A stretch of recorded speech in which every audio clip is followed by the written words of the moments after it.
बुझाए, ठंडक लाए, सबको भाए जीरा सिप। MTH का जलजीरा जीरा सिप। जीरा सिप, असली रिफ्रेशिंग, असली स्वाद, असली मजा। MTH।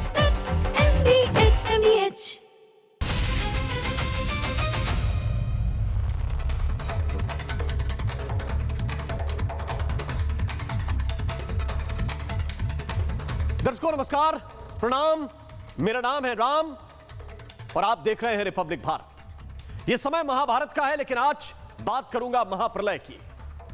हमारा पड़ोसी देश नेपाल एक बार फिर कुदरत की मार झेल रहा है और आज अचानक प्रचंड वेग के साथ पानी ने कई जिंदगियों को खत्म कर दिया। सैकड़ों लोगों के मारे जाने की आशंका है। 500 से ज्यादा लोग ऑफिशियली लापता बताए जा रहे हैं। अभी कितने हैं ये गारंटी नहीं इस बात की।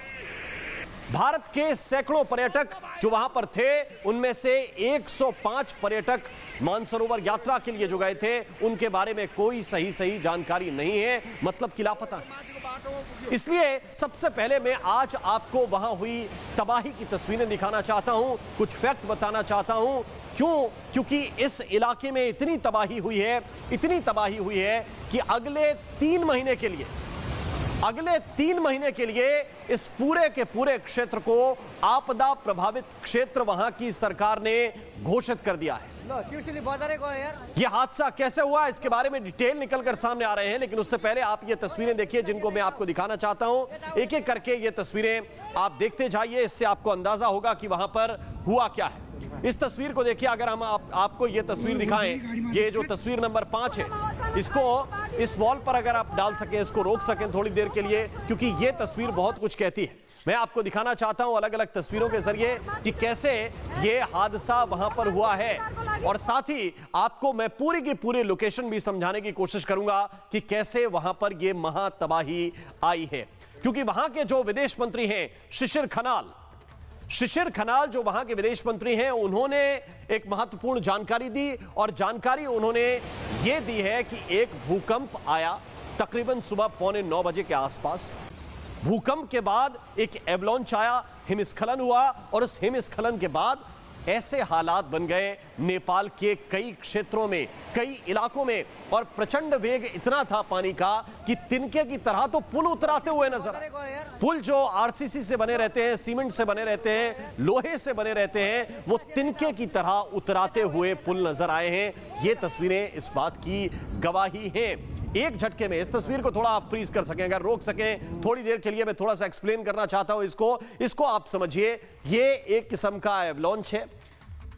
भूकंप के बाद ये एवलांच आया है, और इसके बाद ये नदी, जो आपको नदी की धाराएं नजर आ रही हैं, इसमें जो कोसी नदी है, भोते कोसी नदी, उस नदी के अंदर जबरदस्त पानी आया। अब इस तस्वीर को आप चला दीजिए, इसको आप प्ले कर दीजिए, इससे आपको अंदाजा होगा कि किस तेजी के साथ ये पानी नीचे की तरफ उतरा है और उसमें नुकसान क्या हुआ है। अब मैं आपको दिखाना चाहता हूं कुछ और तस्वीरें। बड़े बड़े मकान, 4-5 मंजिल के मकान, और वो तस्वीर आप दिखाइए जो सबसे महत्वपूर्ण पुल है वहां का, जो सबसे महत्वपूर्ण ब्रिज है वहां का, जिसको फ्रेंडशिप ब्रिज कहते हैं, जिसको मैत्री ब्रिज कहते हैं। और उस ब्रिज पर एक झटके में पानी ने सब कुछ तबाह कर दिया, वो मैं दिखाना चाहता हूं। इसको थोड़ा सा रोक दीजिए, ये लगातार है। वो जो तिब्बत बॉर्डर पर, नेपाल तिब्बत बॉर्डर पर सबसे विध्वंसक तस्वीर जो इस पूरे हादसे की है, वो अगर आप विजुअल प्ले कर सकें, जिसकी हम बात कर रहे थे लगातार,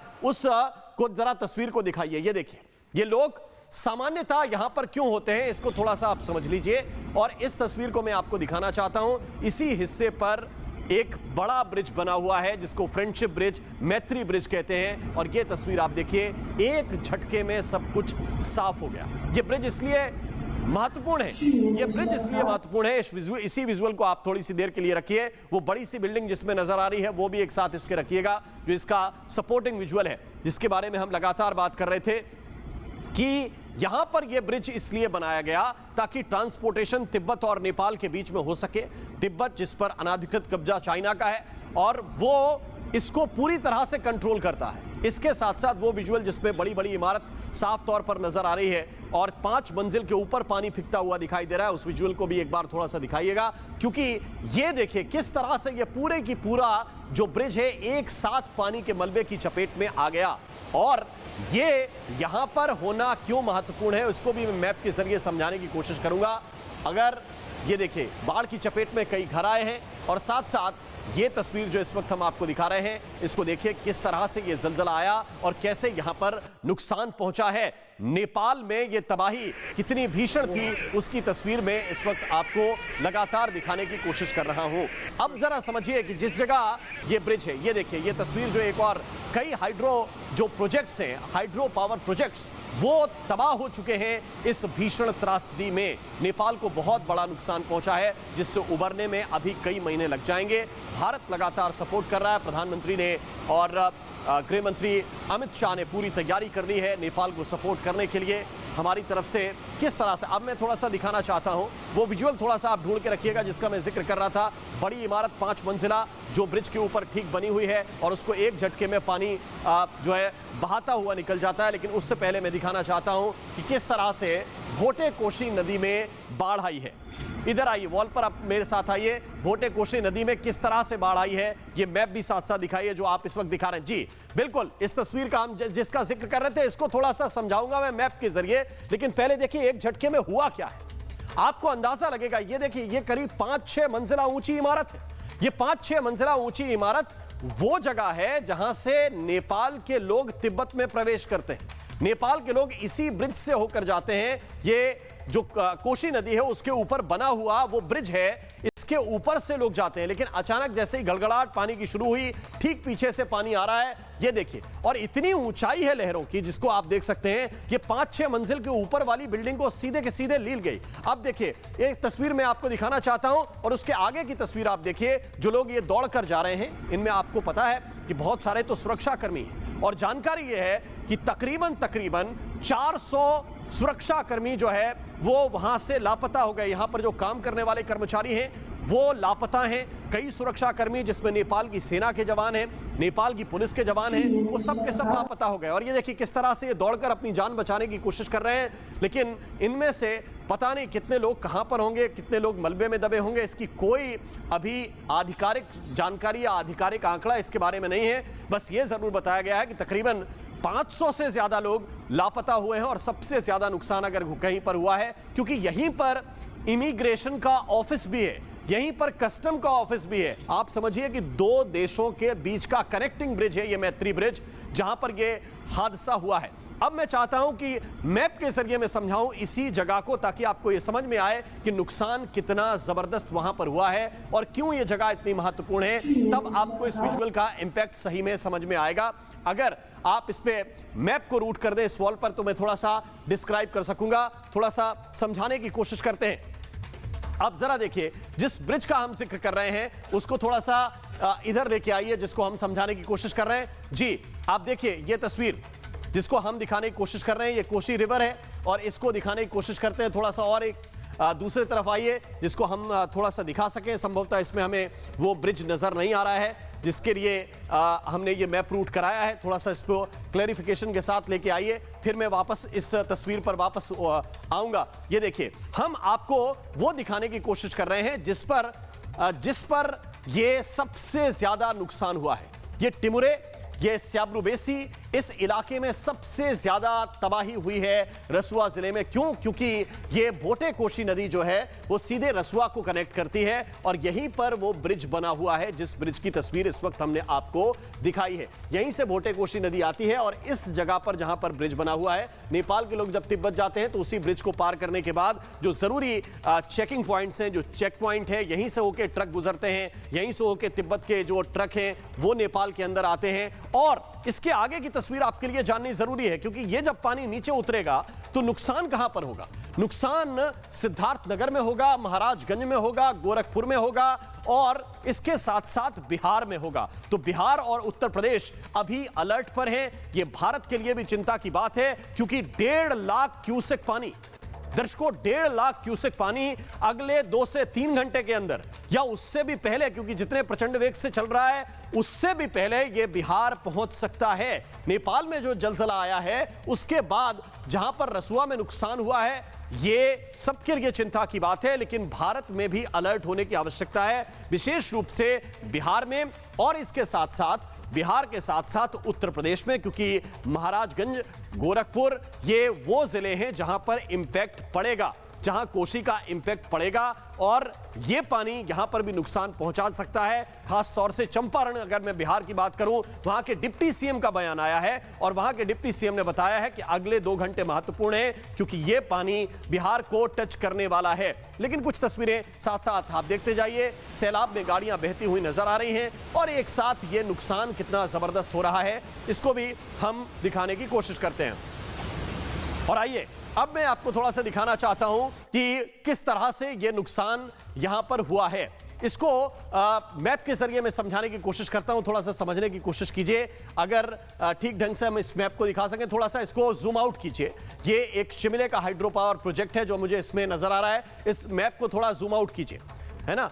आप जूम इन कर रहे हैं इसमें, मैं कह रहा हूं जूम आउट कीजिए थोड़ा सा। ये त्रिशूली रिवर है जो इस वक्त नजर आ रही है, ठीक है। अगर मैं दिखा सकूं इसको, थोड़ा सा जूम आउट कीजिए, बिल्कुल आप आखिरी में चले जाइए ताकि ये हम समझा सकें कि किस तरह से यहां पर नुकसान हुआ है। असल में 2-3 नदियां यहां पर कनेक्ट होती हैं और यहीं पर सबसे ज्यादा नुकसान होने की संभावना है। ये स्याब्रू बेसी जो सेना का कैंप है वो भी इस वक्त नजर आ रहा है, यहां पर भी बहुत जबरदस्त इंपैक्ट हुआ है। इसको थोड़ा सा और जूम आउट कीजिए।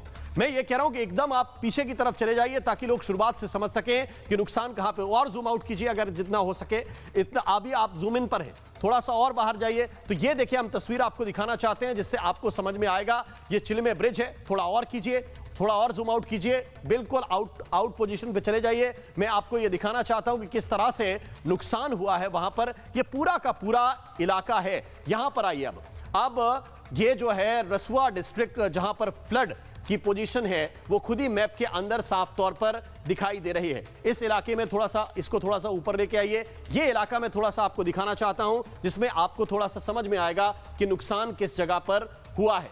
ये इस जगह पर सबसे ज्यादा इंपैक्ट हुआ है और इसी को मैं आपको थोड़ा सा दिखाना चाह रहा था। अब वापस वो जगह दिखाइए जहां पर सबसे ज्यादा नुकसान हुआ है, यानी कि वो ब्रिज, उसकी तस्वीरें आप थोड़ी सी दिखाइए जिसको मैं बार बार बता रहा हूं कि सबसे ज्यादा नुकसान हुआ है। जिस पॉइंट को मैंने आपको दिखाया है वहीं पर सबसे ज्यादा नुकसान हुआ है और नुकसान कुछ इस अंदाज में हुआ है। तो आप समझ सकते हैं कि किस तरह का वहां पर मंजर रहा होगा जिस वक्त ये बाढ़ आई है। और इस बाढ़ को समझने के लिए आपको केवल एक तस्वीर को समझना है और वो तस्वीर आपके सामने है। एक 5-6 मंजिल की इमारत और 1 सेकंड के अंदर वो आपकी आंख से ओझल हो गई है। कैसे हुआ? तिनके की तरह ये पूरी की पूरी इमारत गायब हो गई। आप देखिए इस तस्वीर को, पूरा का पूरा ब्रिज धराशायी हो गया। बड़ी खबर क्या है? बड़ी खबर इस वक्त यह है कि नेपाल में कुल 477 लोग लापता हैं। लापता लोगों में 133 भारतीय पर्यटक शामिल हैं। यह बड़ी खबर इस वक्त हम आपको बता रहे हैं। 477 लोग लापता हैं और जिनमें से 133 भारतीय हैं। अभी तक जानकारी जो मेरे पास थी वो 105 भारतीयों की थी, लेकिन अब जानकारी बढ़ गई है। ये 133 भारतीय पर्यटक शामिल हैं। चिंता का विषय है भारत के लिए, नेपाल के लिए, मानवता के लिए। बाढ़ में पूरा का पूरा ब्रिज बह गया, कई पूरे के पूरे इलाके बह गए, जिसको आप देख सकते हैं। कई जगह पर इतना मड है, इतना कीचड़ है इस वक्त कि वहां से रेस्क्यू करना लगभग नामुमकिन जैसा है। अब हम आपको दिखाते हैं किस तरह से एक सर्च ऑपरेशन नेपाल में चलाया जा रहा है। सर्च ऑपरेशन, मैं सर्च ऑपरेशन की तस्वीरें आपको दिखाता हूं। हेलीकॉप्टर से यह सर्च ऑपरेशन जारी है। तकरीबन 13 हेलीकॉप्टर लगाए गए हैं सर्च ऑपरेशन में। वहां की पूरी सेना की टीम, वहां की रेस्क्यू टीम जो इस वक्त लगी हुई है। लेकिन इस तस्वीर को आप देखिए, आप देख रहे हैं घुटनों तक ये लोग, खुद जो रेस्क्यू टीम के लोग हैं वो खुद घुटनों तक कीचड़ में धंसे हुए हैं। एक किस्म से दलदल बन गया है और इस दलदल के बीच में से अंदर जो लोग फंसे हुए हैं उनको पीठ पर रखकर, कंधे पर लादकर निकाला जा रहा है। और यह तस्वीर बयां कर रही है कि कितनी मुश्किल वहां के लोगों को है। ये नेपाल की सेना के जवान हैं जो इस वक्त रेस्क्यू ऑपरेशन में लगे हुए हैं, डटे हुए हैं।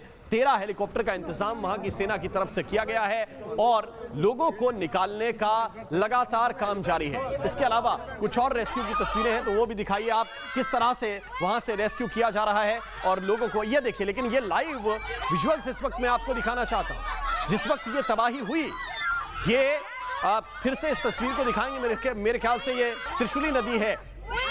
ये जो त्रिशूली नदी है, जो साफ तौर पर नजर आ रहा है, किसी गाड़ी में सवार ये लोग हैं जिन्होंने बैक साइड से, यानी कि अपने पीछे वाले शीशे से ये तस्वीर रिकॉर्ड की है। आप देख सकते हैं कैसा हड़कंप का वो वहां पे माहौल है। हालांकि कुछ लोग वीडियो शूट करने की कोशिश कर रहे हैं, लेकिन ये उनकी भूल भी हो सकती थी, क्योंकि तेजी के साथ ये पानी बहुत तेजी के साथ आगे बढ़ा है और ये त्रिशूली नदी का पुल है जिसके ऊपर से ये लोग गुजर रहे थे। किसी बस में ये संभवतः सवार हैं, जो मैं देख पा रहा हूं, और वहां से इन लोगों ने ये वीडियो शूट किया है, क्योंकि पीछे इमरजेंसी लिखा हुआ नजर भी आ रहा है। अब देखिए रेस्क्यू ऑपरेशन की कुछ तस्वीरें मैं आपको दिखा रहा हूं। कुछ लोग जो छत पर खड़े हुए हैं वो अपने कपड़े हिलाकर हेलीकॉप्टर को इशारा कर रहे हैं कि आपको हमको रेस्क्यू करना पड़ेगा, क्योंकि हम यहां से निकल नहीं सकते। और ये देखिए कैसे ये शख्स जो है उसने इशारा किया है, हेलीकॉप्टर उसके नजदीक आया है और फिर हेलीकॉप्टर के जरिए ऐसे लोगों को अब पिक किया जा रहा है, उठाया जा रहा है। ये लोग वो हैं जो नदी से थोड़े दूर के हिस्से पर हैं, जो नीचे कीचड़ है, नीचे मलबा है, उसमें फंसे हुए हैं। लेकिन अब आपको मैं तस्वीर दिखाना चाहता हूं, इसको थोड़ा सा आप देखने की कोशिश कीजिएगा कि इस त्रासदी के बाद वहां का मंजर क्या है। क्योंकि ऐसी जगह जहां होती है बड़ी रमणीय है, बड़ी खूबसूरत जगहें हैं। नेपाल वैसे भी देखने में बहुत खूबसूरत है और प्राकृतिक वहां की खूबसूरती बहुत है। अब देखिए मैं आपको रेस्क्यू की कुछ तस्वीरें दिखा रहा था और ये देखिए आप तस्वीरें जिसमें लोगों को किस तरह से कीचड़ से निकाला जा रहा है। मलबा बहुत ज्यादा है, नीचे मड कीचड़ बहुत ज्यादा है और उस कीचड़ में लोग दबे हुए हैं, उनको निकाला जा रहा है हेलीकॉप्टर के जरिए। जैसे ही उन तक किसी भी तरह का सिग्नल पहुंचता है, जो ये रेस्क्यू टीम है वो नीचे की तरफ जाते हैं, उनको एयरलिफ्ट करते हैं, हेलीकॉप्टर में लाद कर निकल जाते हैं और फिर सही जगह पर पहुंचाते हैं। मेडिकल एड दी जा रही है। ये विजुअल्स इस वक्त हम आपको दिखा रहे हैं। ये रेस्क्यू ऑपरेशन लगातार चल रहा है। नेपाल के अंदर की इस वक्त की लाइव सिचुएशन अगर मैं कहूं तो कुछ इस तरह की है नेपाल के अंदर की सिचुएशन। अब मैं आपको कुछ तस्वीरें दिखाना चाहता हूं कि बाद का मंजर है कैसा। इस बात के मंजर को थोड़ा सा समझने की कोशिश कीजिए, क्योंकि यहां पर आप अगर इन इमारतों को देखेंगे तो आधी से ज्यादा इमारतें जो है, जो 3-3, 4-4 मंजिल की थी, वो ऐसा लग रहा है कि 1-1, 2-2 मंजिल की हैं, क्योंकि नीचे के 2 से 3 मंजिल कीचड़ में, मलबे में दब गए हैं। और ये जो फ्लैश फ्लड है, ये जो हिमस्खलन के साथ आने वाली बाढ़ है, वो अपने साथ इतने बड़े बड़े बोल्डर, इतने बड़े, ये देखिए इस तस्वीर का हम जिक्र कर रहे थे, ये बिल्कुल फुल स्क्रीन आपको दिखानी चाहिए। आप ठीक कर रहे हैं चेतन, ये तस्वीर जरा दिखाइए किस तरह का नुकसान वहां पर हुआ है, क्योंकि नीचे की 2-2, 3-3 मंजिलें पूरी तरह से कीचड़ में दबी हुई नजर आ रही हैं और इनके नीचे कितने लोग बचे होंगे ये भी अपने आप में सवाल है। किनारे पर जो भी इमारतें बनी हुई हैं वो तो पूरी तरह से ध्वस्त हो गई हैं और बह गई हैं। ये समझिए कि नदी अपने 3 से 4 गुना रूप में बहती हुई इस वक्त नजर आ रही है।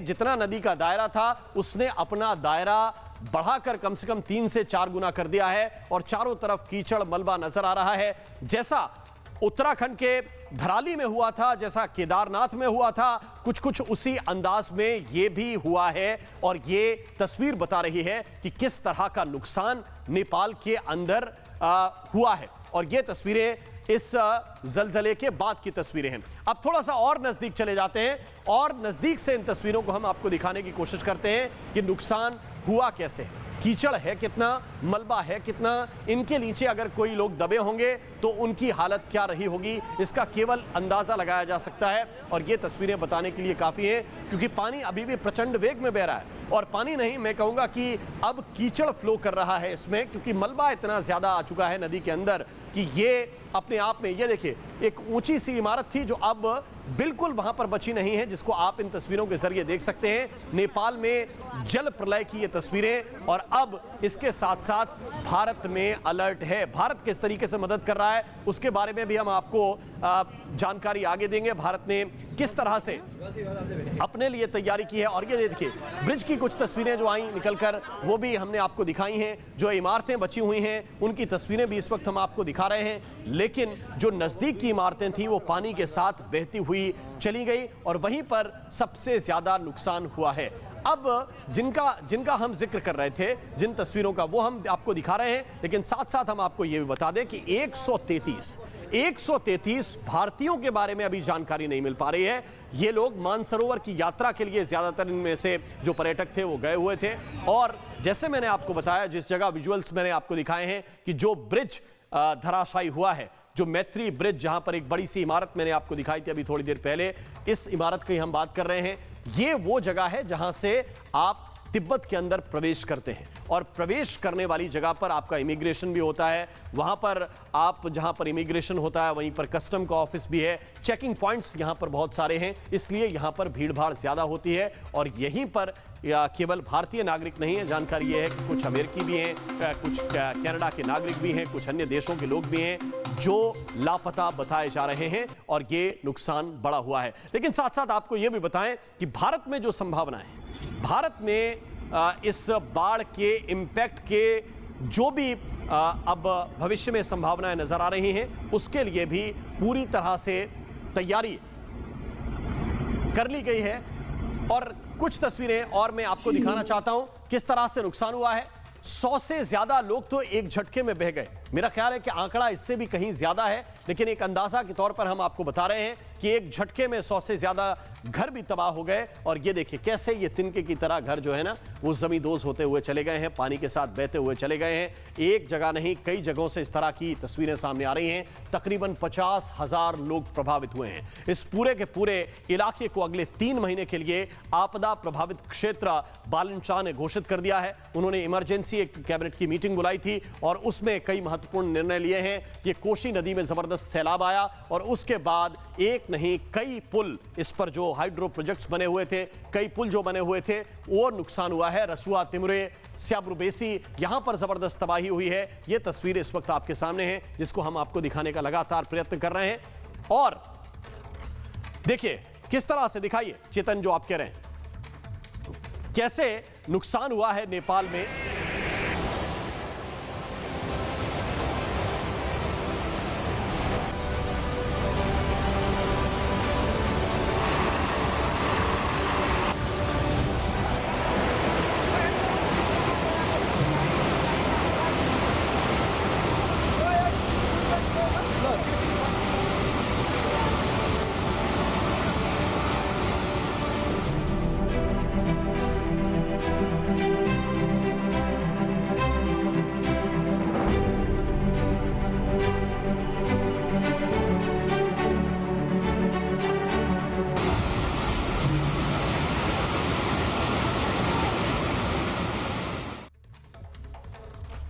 तो नुकसान बहुत प्रचंड हुआ है और हमारे साथ इस वक्त अशोक अधिकारी जुड़े हुए हैं नेपाल से। मेरे साथ जितेंद्र झा भी हैं।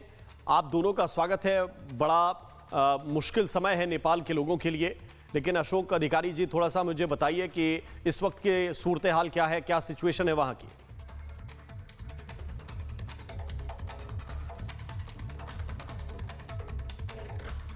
अशोक अधिकारी जी, आप मुझे सुन रहे हैं?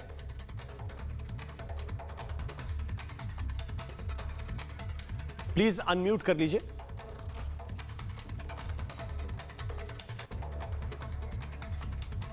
जी बोलिए।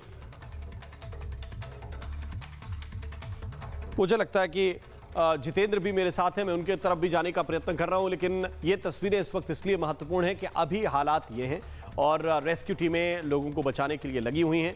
भारत के लिए महत्वपूर्ण समय इसलिए है क्योंकि जो अलर्ट नेपाल को नहीं मिल पाया, जो संभवतः तिब्बत और चीन से मिलना चाहिए था, वो अलर्ट भारत के पास है। नेपाल में मृतकों की संख्या बढ़ गई है। एक बड़ी जानकारी, अब तक 22 लोगों के शव बरामद हो चुके हैं। नेपाल में मृतकों की संख्या बढ़ गई है। अब तक 22 लोगों के शव बरामद किए जा चुके हैं। इस वक्त की बड़ी खबर नेपाल से निकलकर सामने आ रही है, जहां पर मृतकों की संख्या बढ़ गई है और अब तक 22 शव बरामद किए जा चुके हैं। पहले जानकारी 9 शवों की आई थी, जिनको बरामद किया था। नेपाल की रेस्क्यू टीम ने। लेकिन अब जानकारी यह है कि तकरीबन 22 लोगों के शव अब तक बरामद किए जा चुके हैं। तो नेपाल में किस तरह से आपदा आई और कितने लोगों को नुकसान पहुंचा? तीर्थयात्री जो हैं, तकरीबन 384 तीर्थयात्री अब तक लापता हुए हैं। विदेशी पर्यटक जो हैं उनमें 291 उनकी संख्या है और इनमें से भी तकरीबन 105 लोग भारतीय हैं। अब यह तादाद बढ़कर 133 तक पहुंच गई है। स्थानीय जो नागरिक हैं तकरीबन 93 हैं नेपाल के जो लापता हुए हैं। इसमें अलग अलग सुरक्षाकर्मी हैं। जानकारी ये मिल रही है कि तकरीबन 100 के आसपास जो हैं वो सुरक्षाकर्मी लापता हुए हैं, जिसमें 26 जो हैं वो नेपाल पुलिस के लोग हैं। तकरीबन 44 आर्मी से जुड़े हुए लोग हैं और 13 हाइड्रो पावर प्रोजेक्ट्स को काफी नुकसान भी पहुंचा है। 12 अस्पताल भी इस आपदा की चपेट में आए हैं। अस्पताल भी नए सिरे से बनाने पड़ेंगे सरकार को। वहां की 3 पुलिस चौकियां पूरी तरह से जमींदोज हो गई। कस्टम का जो ऑफिस है वो बर्बाद हुआ है। इमिग्रेशन का जो ऑफिस है वो बर्बाद हुआ है। कई चीजें इसमें नुकसान हुई हैं। और इस वक्त मेरे साथ जितेंद्र झा हैं। जितेंद्र जी, अगर आपको आवाज मिल रही हो तो थोड़ा सिचुएशन वहां की बताइए।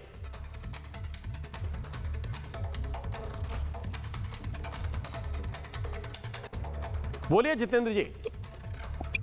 हाँ, अब जो आपने अभी बता रहे थे कि नेपाल में बाढ़ के बाद जो सिचुएशन है, तो नेपाल सरकार ये जो प्राकृतिक आपदा है, इस आपदा से लड़ने के लिए पुरजोर प्रयास किया है। भारतीय सरकार ने इसके लिए पूरे एक्शन किया और जो सुरक्षाकर्मी है वो हटाए गए हैं राहत में के लिए और उद्धार के लिए, क्योंकि सबसे अभी ज्यादा है जो लोग वहाँ पर फंसे हुए हैं उन लोगों को उपचार और जो ट्रीटमेंट हो वो कैसे मुहैया करा जाए, इसके लिए नेपाली सेना और एटीएफ आर्मी फोर्स और नेपाल पुलिस, जो नेपाल सरकार की ये 3 प्रमुख सुरक्षा अंग हैं जी, ये तीनों जो है लगाया गया है। और भारत के तरफ से भी सहयोग का आश्वासन मिला है नेपाल सरकार को कि हम जो जिस स्तर का सहयोग चाहिए हम करने के लिए तैयार हैं। चीन की तरफ से भी और वर्ल्ड बैंक की तरफ से भी नेपाल सरकार को ये कहा गया है कि आपकी मदद के लिए हम तैयार हैं। तो एक बहुत ही गंभीर परिस्थिति से गुजर रहा है अभी नेपाल। जैसा ये आज सुबह घटना हुआ तिब्बत की तरफ से भोटेकोशी नदी में बाढ़ आता है, फिर बाढ़ के बाद वहां पर जो गवर्नमेंट ऑफिस था वो बह जाता है। फिर वहां पर जो बस्ती था जो इर्द गिर्द, वो बस्ती में भी लोग गायब हैं, वो लापता हैं। तो अभी फिलहाल का जो अभी नेपाल सरकार के पास जो चुनौती है वो है कि जो लापता लोग हैं उनको खोजा जाए, क्योंकि अब जो रात में रेस्क्यू का काम भी चैलेंजिंग हो जाता है, चुनौतीपूर्ण हो जाता है। तो इसलिए भी ये एक बहुत बड़ी चुनौती है कि कैसे किया जाए। फिर जिस जगह पे ये हुआ है वो भूगोल भी काफी चुनौतीपूर्ण है, जो आप दिखा भी रहे हैं, अभी स्क्रीन पे भी देख रहे हैं। तो ये पहाड़ी इलाका है जहां पर बाढ़ आई और जहां पर जितेंद्र जो आप बता रहे हैं बहुत मुश्किल है वहां पर हेलीकॉप्टर का फ्लाई करना भी, और रात के वक्त तो ये लगभग नामुमकिन जैसा वहां पर हो जाता है। और लगातार बारिश जैसा वहां पर मौसम है, बारिश भी हो रही है। और दूसरी तरफ मेरे साथ अशोक अधिकारी हैं। अशोक, अगर आप मुझे सुन रहे हैं तो थोड़ा सा बताइए, क्योंकि जिस जगह से तिब्बत और नेपाल कनेक्ट होते हैं, जिस ब्रिज से, जिसको मैत्री ब्रिज, फ्रेंडशिप ब्रिज कहते हैं, वहां पर जो मैंने विजुअल्स देखे हैं तकरीबन 5-6 मंजिल की जो इमारत है वो एक झटके में आंखों के सामने से ओझल होती हुई दिखाई दे रही है। विजुअल्स में पूरा का पूरा पुल बर्बाद हो गया, तिनके की तरह बहता हुआ नजर आ रहा है। कई बार कहा जाता है कि अलर्ट पहले से मिल जाते हैं, लेकिन इस मामले में क्या चीन को, तिब्बत को किसी तरह का कोई अलर्ट नहीं मिल पाया? हाँ, वो भी बताया जा रहा है। अभी तक कोई अलर्ट का संकेत भी नहीं आया था। कोई बता रहे हैं अभी उस जगह पे वो रेस्क्यू हो रहा है और उधर वो 29 हेलीकॉप्टर से रेस्क्यू हो रहा है। 80 लोग से ज़्यादा लोग का वो अभी तक वो जान गुमा चुके हैं जी। 80 लोग नहीं, 18 लोग की मौत हो चुका है। ओके। वो अभी तक वो क्या है कि 12 वो पुल होता है ना, वो पुल और बेली ब्रिज 5 अभी तक वो बहाव में बग चुका है जी। और इस दौरान उत्तर प्रदेश की योगी आदित्यनाथ ने भी चिंता व्यक्त किया है नेपाल में आए हुए इस विपत्ति का। जी, और इस दौरान में 145 से ज्यादा वो सुरक्षाकर्मी भी मिसिंग हो गए हैं, अभी तक संपर्क में नहीं है। अब देखिए, जैसे आप बता रहे हैं अशोक जी, ये मुश्किल हालात हैं और जाहिर है कि हर तरफ से मदद मिलेगी, लेकिन बात यह है कि वो मदद स्टार्टिंग में पहुंचेगी कैसे, क्योंकि शुरुआत के 24 घंटे बहुत महत्वपूर्ण होते हैं और इन 24 घंटे में अगर जो लोग फंसे हुए हैं, कीचड़ में फंसे हुए, क्योंकि मैंने रेस्क्यू के भी कुछ विजुअल्स देखे हैं, जो कीचड़ में फंसे हुए लोग हैं उनको लिफ्ट किया जा रहा है, वो अपने आप में कमर तक धंसे हुए हैं उस कीचड़ के अंदर। तो इस परिस्थिति में कितना सरवाइव किया जा सकता है, ये चुनौती संभवतः वहां की सेना के लिए, वहां की पुलिस के लिए इस वक्त होगी। अशोक जी, वो संभव तो होगी। वो क्या बोलते, हमारे तीनों लोग सुरक्षा निकाय के, वो पुलिस और सेना अपने जी जान लगे उनको रेस्क्यू करने के लिए अपना जी जान लगा रहे हैं। अभी तक वो बहुत लोगों को रेस्क्यू करके वो राजधानी और नुआकोट के विभिन्न अस्पतालों में उपचार कर रहे हैं अभी तक। जी, 100 से ज्यादा लोगों को हेलीकॉप्टर से रेस्क्यू कर रहे हैं अभी तक। जी, तो हेलीकॉप्टर के जरिए रेस्क्यू किया जा रहा है जितेंद्र झा, क्योंकि अलर्ट अब बिहार में भी आया है। बिहार के जो डिप्टी सीएम है वो इस बात को लेकर बोल रहे हैं, जितेंद्र जी अगर हैं मेरे साथ तो उनको रखिए, कि बिहार में जो पानी है वो तकरीबन 2 घंटे में पहुंचेगा और 1.5 लाख क्यूसेक पानी पहुंचने की संभावना है। जितने वेग के साथ उधर आया संभवतः उतना वेग न रहे, लेकिन फिर भी बड़े अलर्ट की आवश्यकता है बिहार और उत्तर प्रदेश के लोगों के लिए। आपने ठीक ही कहा, जो जहाँ पर रस्तागढ़ी, जहाँ से ये शुरुआत होता है वहां से लगभग ये बाढ़ का जो विज्ञ है वो फ्लड का जो एक्सपर्ट है उनका कहना है कि 18 घंटे में ये जो है भारत के सीमा में प्रवेश कर जाएगा। ये जो बाढ़ की पानी है या जो जिसे अब जलजला कह रहे हैं, ये जो स्थिति है वो भारत पहुंचने में लगभग 18 घंटा तक का समय सीमा तय करेगी। तो इससे भारत के लिए भी एक अलर्ट का ये वजह है क्योंकि वहां पर भी सतर्कता अपनाया जाए और लोगों से ये नेपाल सरकार ने जो कहा है वो भारत के लिए भी लागू होता है कि नदी किनारे में मत जाएं और जो स्थानीय प्रशासन जो सूचना दे रहे हैं उन सूचनाओं को अमल करें और समझें कि इस सूचना से हम अपनी जान और गाय माल या कुछ वस्तु कैसे बचा सकते हैं। और अत्यावश्यक काम के अलावा नदी किनारे में जो है वो आवाजाही अभी नेपाल सरकार ने रोका है और वो जो जिस नदी से नेपाल में जिस नदी में बहाव बढ़ा है वो सभी नदी जो है भारत से कनेक्टेड है, आपको मालूम ही होगा। तो इसके संदर्भ में भारत के लिए भी एक जोखिमपूर्ण अवस्था है कि वो कैसे इस त्रासदी से पहले अपने नागरिकों की सुरक्षा करेगी और सही सूचना सही वक्त पर देकर किसी का जान न जाए ऐसी माहौल बना सके। बिल्कुल, तो जितेंद्र जो बता रहे हैं, मैं अपने दर्शकों के लिए महत्वपूर्ण जानकारी बता दूं कि अभी से बिहार की सरकार ने और होम मिनिस्ट्री ने ये निर्धारित किया है कि वहां पर एनडीआरएफ और एसडीआरएफ की टीम की तैनाती कर दी जाएगी।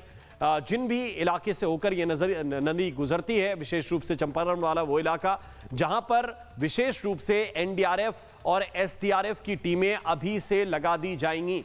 और उसकी वजह यह है कि जितनी प्रचंड वेग के साथ, भले ही अभी आप बता रहे हैं कि तकरीबन 17-18 घंटे लगेंगे, लेकिन जो डिप्टी सीएम की तरफ से जानकारी दी गई है वो जानकारी बहुत महत्वपूर्ण है और वो जानकारी यह है कि तकरीबन 2.5 से 3 घंटा लगेगा, 2.5 से 3 घंटा लगेगा और ये जो है यहां पर पानी पहुंच जाएगा बिहार के अंदर। लेकिन मैं उसी जगह पर आपको एक बार फिर से ले जाना चाहता हूं मैप के जरिए, जिस जगह पर ये हादसा नहीं कहूंगा कि ये तबाही जो हुई है। और ये आप समझिए, इसको थोड़ा सा अगर आप ऊपर की तरफ ले जाएं तो थोड़ा आसानी होगी समझने में। ये वही मैत्री ब्रिज है, इसको थोड़ा ऊपर की तरफ आप स्लाइड कीजिए, आप नीचे की तरफ स्लाइड कर रहे हैं, आप इसको थोड़ा ऊपर की तरफ लेके जाइए। इस मैत्री ब्रिज को मैं चाहता हूं कि आप इधर लेके आएं तो थोड़ा सा मैं बेहतर तरीके से समझा सकूंगा। ये मैत्री ब्रिज है ठीक इसी जगह पर यह ब्रिज स्थित है। यह कोशी रिवर है जो आपको नजर आ रही है, यह कोशी नदी है। आप समझिए इसके ऊपर बना हुआ यह मैत्री ब्रिज है, इसको मितेरी ब्रिज भी स्थानीय भाषा में बोलते हैं। अब जरा देखिए, अब इसको थोड़ा सा आप जूम कीजिए, है ना, अब इसको थोड़ा सा जूम कीजिए तो आपको समझ में आएगा कि नुकसान कितना जबरदस्त यहां पर हुआ है। अब इसको यहां पर थोड़ा सा रोक दीजिए, मैं आपको समझाना चाहता हूं कि क्यों यहां पर नुकसान ज्यादा हुआ है। इसलिए हुआ है, अब इस पूरे मैप को थोड़ा सा आप स्लाइड करके ऊपर ले जाइए, ये मितेरी ब्रिज इस जगह पे आप लेके जाइए, थोड़ा सा ऊपर की तरफ ले जाइए, ऊपर उल्टी साइड, है ना। मैं थोड़ा समझाना चाहता हूं दर्शकों को कि यह क्यों महत्वपूर्ण है। सामान्य परिवेश में जब आप इस मैप को देखेंगे तो यह समझिए कि यहां पर यह ब्रिज बना हुआ है, नदी यहां से गुजर रही है, लेकिन इसके आसपास का इलाका आप देखेंगे, यह कस्टम्स का ऑफिस है, यह तातोपानी भंसार कार्यालय है, कस्टम का ऑफिस है। इसी जगह पर आप देखेंगे तो थोड़ा सा नीचे की तरफ आ जाइए, ये इमिग्रेशन का ऑफिस है। आसपास ढेर सारी पार्किंग में आपको गाड़ियां लगी हुई नजर आएंगी, ये देखिए आपको ये दिखाई दे रहा है, ये गाड़ियां लगी हुई आपको दिखाई दे रही हैं ढेर सारी। ये कोदारी वैन पार्किंग अपने आप में लिखा हुआ है, बताने की कोई आवश्यकता नहीं है। ये इमिग्रेशन का ऑफिस है, यानी कि ये वो जगह है। वापस आप आइए ब्रिज की तरफ, थोड़ा सा ये आप समझिए कि ये इलाका क्यों महत्वपूर्ण है। आपको अगर नेपाल से तिब्बत जाना है, तिब्बत से नेपाल आना है, तो आपको इसी ब्रिज का इस्तेमाल करना पड़ेगा। यहीं पर इमिग्रेशन होगा, यहीं पर कस्टम की चेकिंग होगी, यहीं पर वो अधिकारी लगे होंगे, यहीं पर सुरक्षा कर्मी लगे होंगे। और एक झटके में हुआ क्या, वो वाला विजुअल जरा सा डालिए। ये पूरा का पूरा ब्रिज आपको नजर आ रहा है, ये ब्रिज एक झटके में बह गया और आसपास का पूरा इलाका जो है ये इतना है। ये देखिए ये हुआ क्या, ये रियल टाइम सीसीटीवी फुटेज है। एक झटके में, एक सेकंड में आपको नजर आएगा, ये सीसीटीवी में रिकॉर्ड हुई तस्वीर है। इससे आपको अंदाजा लगेगा कि लहरें कितनी ऊंची थी और जो लोग भागने की कोशिश कर रहे थे, ये जैसे भाग के जा रहे हैं, ये भागकर जाएं तो जाएं कहां, किस जगह पर जाएं। जब 6 मंजिल की बिल्डिंग जिसकी चपेट में आने से नहीं बच सकी, एक मजबूत पुल जो काफी दिनों के बाद तैयार हो सका था, उस पुल को एक झटके में जिस बाढ़ ने ध्वस्त कर दिया, वो देखिए ये आम लोग जाएं तो जाएं कहां। इतना ऊंचा मलबे का ढेर लग गया है वहां पर। ये तस्वीरें मैं आपको दिखा रहा हूं, दोनों विजुअल्स इस वक्त आपके सामने हैं। ये भागते हुए लोग हैं और जिस पार्किंग का मैं जिक्र कर रहा था, जो इस वक्त मैप पर नजर आ रही है, ये वाली पार्किंग ये आपको दिखाई दे रही है। अब इस विजुअल में आप इसको देखने की कोशिश कीजिए कि इस पार्किंग का क्या हाल हुआ है। ये पार्किंग में जहां पर बसें हैं, गाड़ियां हैं, लगी हुई हैं, आम लोग भागने की कोशिश कर रहे हैं, एक झटके में प्रलय जैसा पानी आया और सब कुछ स्वाहा कर दिया। अब इस इलाके में अगर कुछ बचा है तो वो बड़े बड़े बोल्डर, वो पानी, वो कीचड़, वो मलबा, जो एक साथ बताया जा रहा है कि भूकंप के बाद, एवलॉन्च के आने के बाद यहां पर उठा था। अब देखिए इसको आप फुल स्क्रीन कर दीजिए, पूरे दर्शकों को फुल स्क्रीन दिखाइए। इसी जगह पर यह सबसे ज्यादा नुकसान हुआ है। यहीं पर नेपाल की सेना तैनात थी, यहीं पर नेपाल की पुलिस तैनात थी, यहीं पर ढेर सारे जो पर्यटक थे, विदेशी पर्यटक वो भी थे, यहीं पर संभवतः भारतीय पर्यटक भी सबसे ज्यादा रहे होंगे। उनके बारे में भी जानकारी नहीं मिल पा रही है। 133 भारतीय पर्यटकों के लापता होने की जानकारी मिल रही है। और इस एम्बियंस के साथ आप इस विजुअल को देखिए जहां पर जबरदस्त नुकसान हुआ है, जबरदस्त नुकसान हुआ है। और इसीलिए ये बिहार के लिए, ये उत्तर प्रदेश के लिए अगले कुछ घंटे बहुत महत्वपूर्ण हैं। विजय चौधरी जो डिप्टी सीएम है, वो कह रहे हैं कि लोग सतर्क रहें, घबराएं नहीं, घबराने की कोई जरूरत नहीं। लेकिन इस विजुअल को आप देखिए एम्बियंस के साथ। अब देखिए आप, ये हाइड्रो पावर प्रोजेक्ट, एक नहीं 13 हाइड्रो पावर प्रोजेक्ट तबाह हो चुके हैं। नेपाल में जो जलजला आया उसके बाद 13 हाइड्रो पावर प्रोजेक्ट तबाह हो चुके हैं। बनाने में लंबी अवधि लगती है, लंबा समय लगता है, लेकिन मिटाने में एक पल काफी होता है। और ये देखिए कुदरत का कहर किस तरह से बरपा है कि एक झटके में सब कुछ साफ हो गया।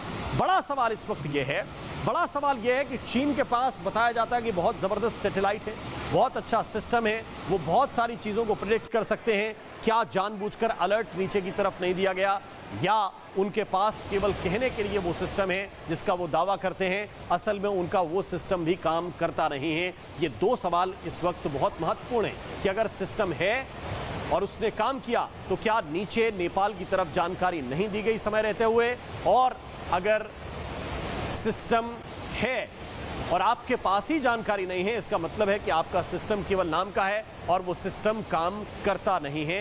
ये भविष्य में जिन सवालों पर भी बात करनी जरूरी हो जाएगी। महाभारत में आज के लिए बस इतना ही। एक छोटा सा ब्रेक ले रहे हैं, खबरों का सिलसिला लगातार जारी है। चमकी चाट से क्या बना है? सैंडविच लस्सी और छाछ और हर घूंट में चमकी चाट, ड्राई फ्रूट और दही बड़े। चमकी चाट से स्वाद बढ़े। असली स्वाद सिर्फ चंकी चाट। MDH